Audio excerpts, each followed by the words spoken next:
You know, one might think that inheriting a house from an old family friend would turn into a quick money grab if you wanted to flip it. Well, that was kind of the idea. Our old friend was much closer to my parents and siblings than to me, so when I heard I was going to be bequeathed the house and property, I really couldn't believe it. Recently, things had been tough with this whole scare going on and a whole lot of businesses being shut down. Now that I was having problems, that is. You see, I am the rock of the family. Everyone leans on me when times get a little tough. Now, don't get me wrong, I don't just give my time and money away for any random reason. It is usually things like my nephew's summer camp, my niece's school supplies, and that is the sort of thing that they can count on from me.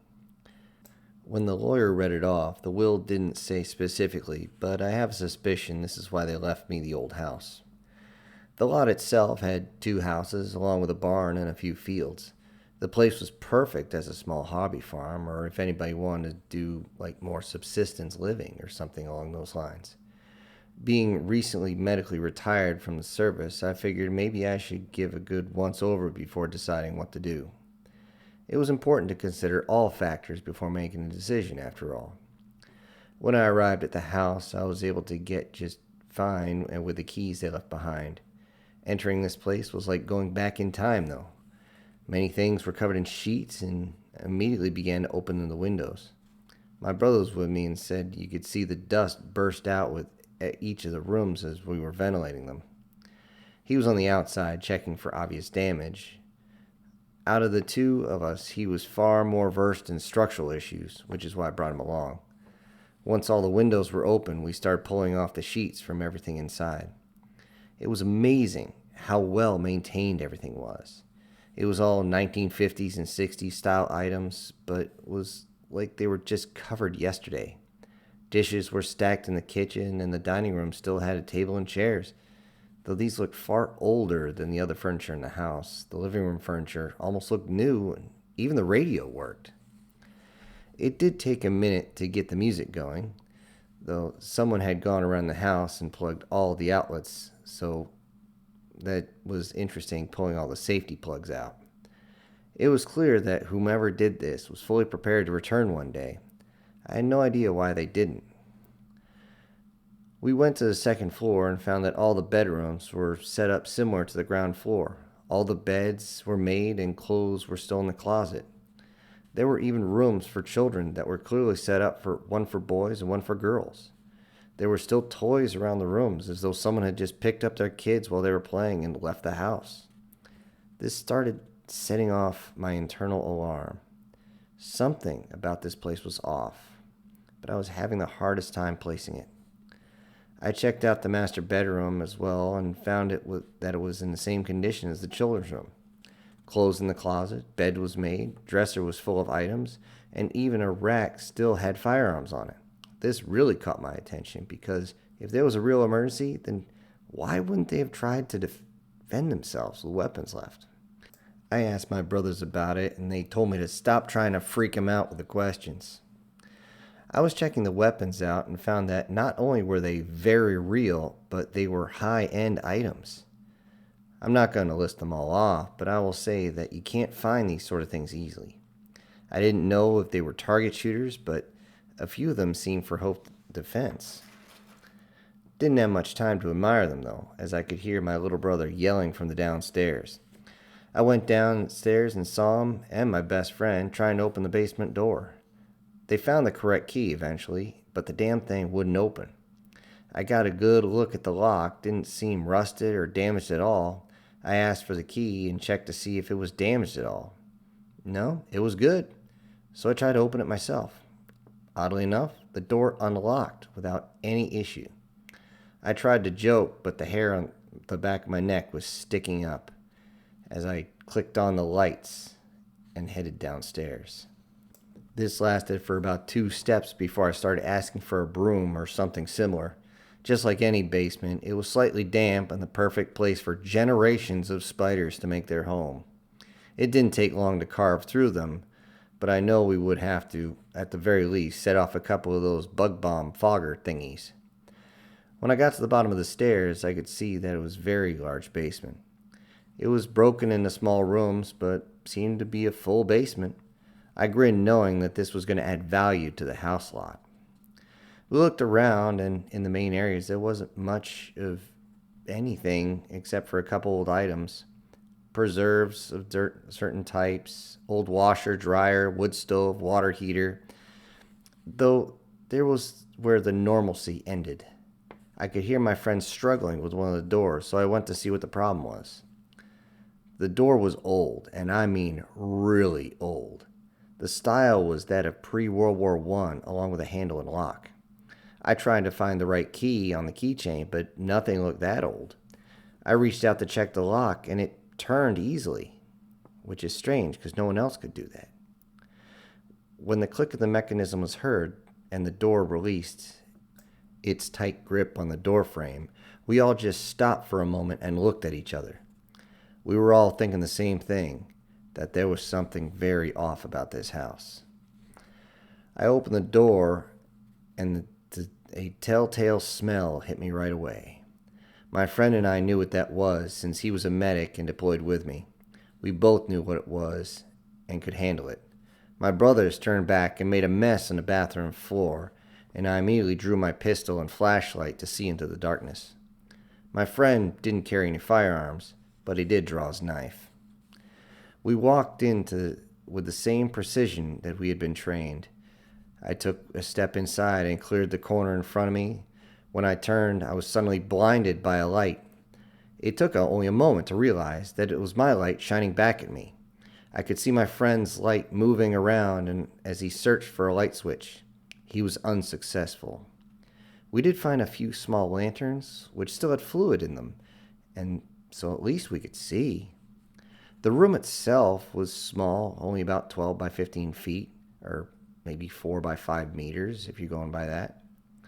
There was a single desk and a chair in the corner, and a mirror covered the entire wall on one side.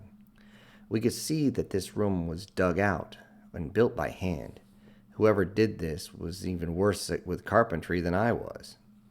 I was actually amazed that the entire thing wouldn't collapse over time.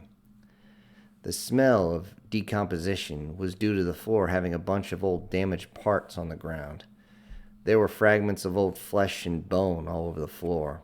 The walls were just plain and concrete, without any decoration, no outlets, no lights, minus those old lanterns. Really nothing but the mirror. The only part of that wall that wasn't the mirror was the border, made some sort out of wood and concrete. Though what really stood out was the intricate carvings on it. They seemed to go in a strange pattern all the way around the perimeter. It was almost like a language, but nothing I recognized. The smell was enough that my friend needed to get some fresh air. My brothers had already gone outside to finish emptying their stomachs. I could hear my friend's curse as he stepped up and stepped on some of the puke on his way out. As for me, my curiosity had peaked, and I still needed to finish checking the room. There was only one thing left to check, and that was the desk. It wasn't anything fancy. In fact, it looked handmade by someone with limited skill. There were only 2 drawers in it. There was a large drawer on the right side hand and one middle drawer as you would have for like a keyboard. On the right side drawer, there was something I wasn't expecting. There was a leather harness with a blade weapon strapped all over it. There were all sorts of things like throwing knives, several other daggers, and even a hatchet. I wanted to pull an Expendables and say, "That's my shit," but would be the only one to hear it, so it wouldn't be all that funny.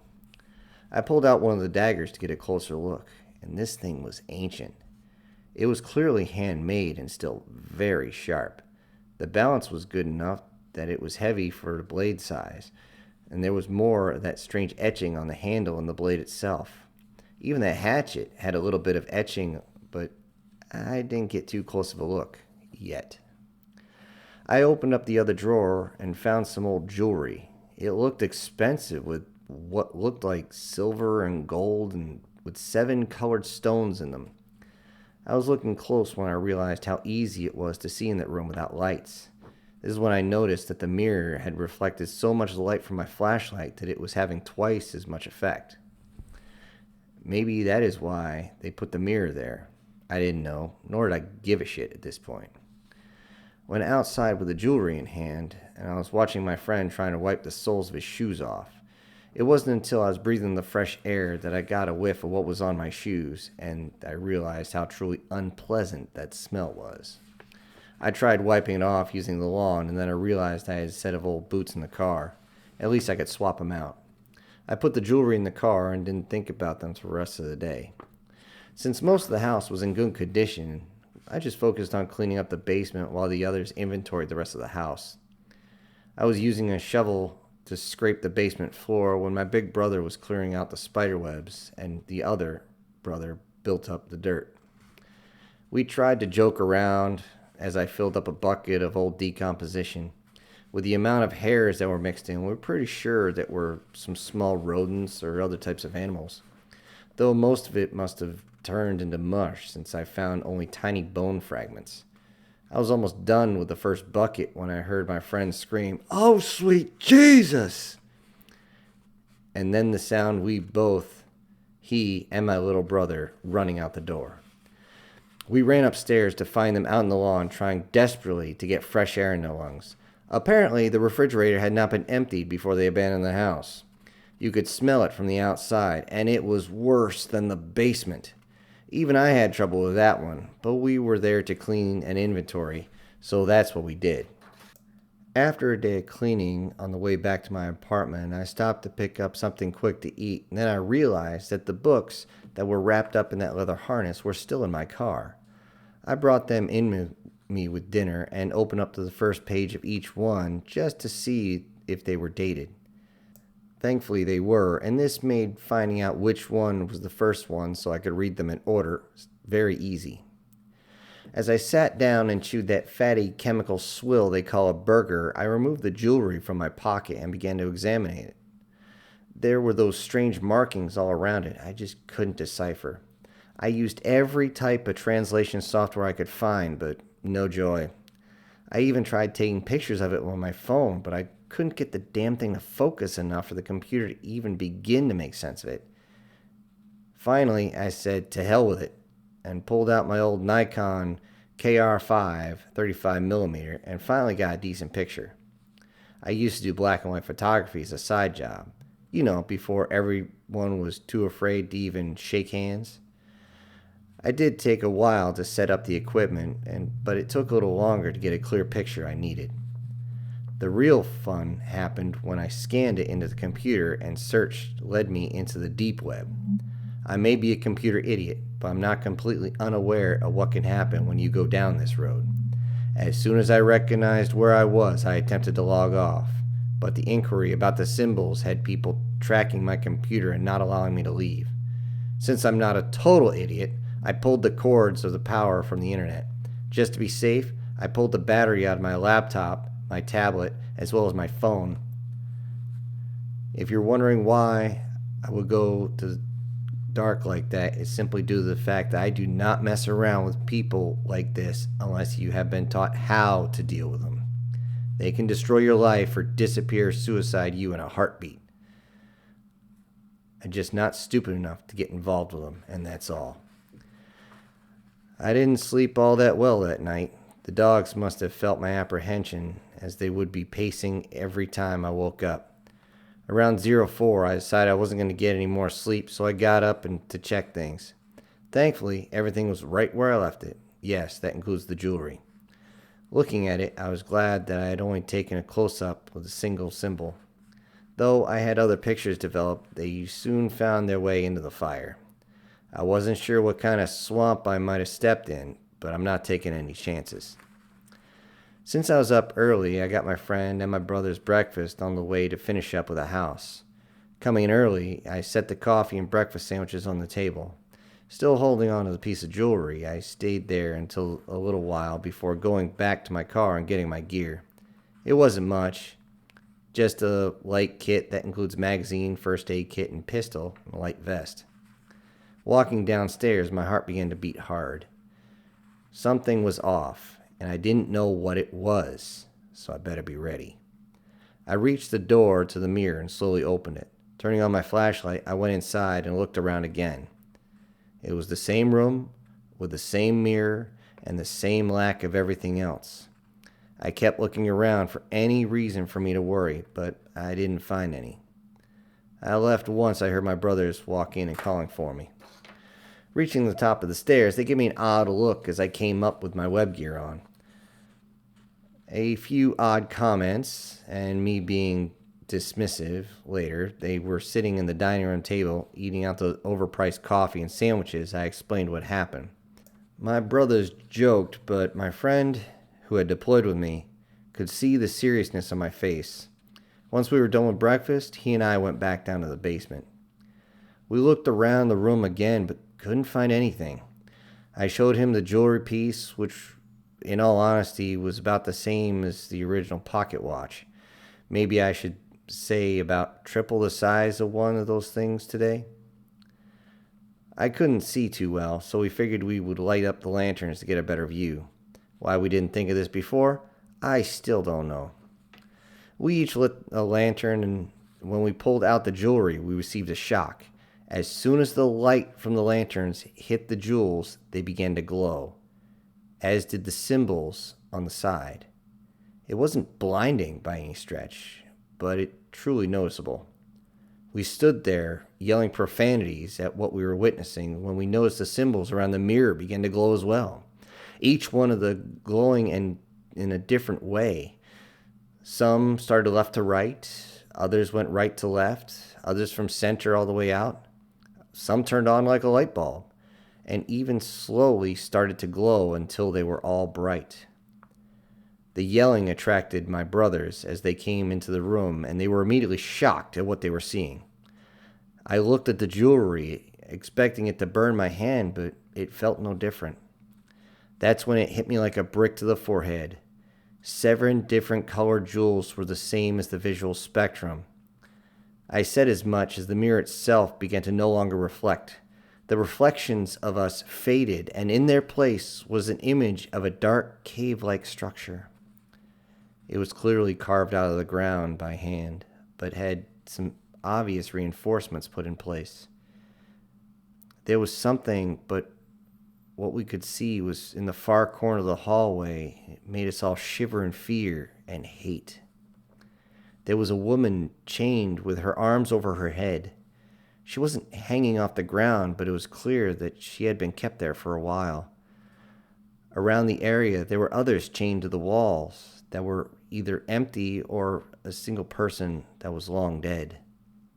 There were other rooms on both sides that we could see into, though what we could see were bars, as in prison bars, and the front of most of the rooms, just barely the front, and see inside each one.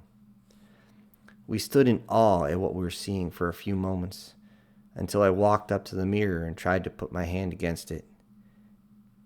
My big brother tried to stop me, but I insisted. My hand didn't stop and went through and back without issue. It felt the same as entering water, but without getting wet. And that's when we suddenly smelled it. That same stench that permeated the room prior to us cleaning it. In truth, I would have rather done a wall-to-wall walk through the gas chamber than smelled that. Both of my brothers immediately puked, while my friend and I were able to maintain, if barely. We did back away, and with a little discussion, we decided to put out the lanterns.